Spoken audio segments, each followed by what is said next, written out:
รินหรือเพิ่นได้ยินก็เลยปลอบเฮานั่งเศร้าคือคนสิ้น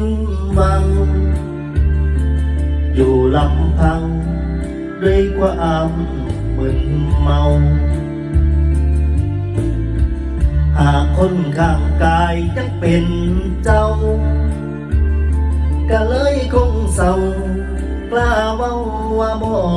สวงแยกระหว่างทางกับอายสาวให้คนข้างหน้าเพิ่นเป็นคนกวงไปโลดเด้อลาบ่ต้องห่วง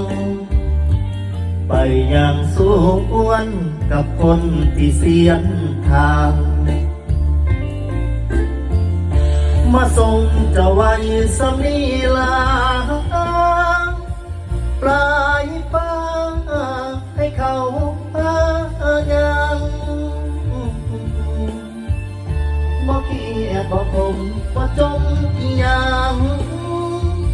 ระหว่างทางให้มีความสุขหลายๆยังดีที่ได้เริ่มต้นอ้ายเคยเป็นคนอยู่เคียงข้างใจปลายฟ้าที่ฝันเอาไว้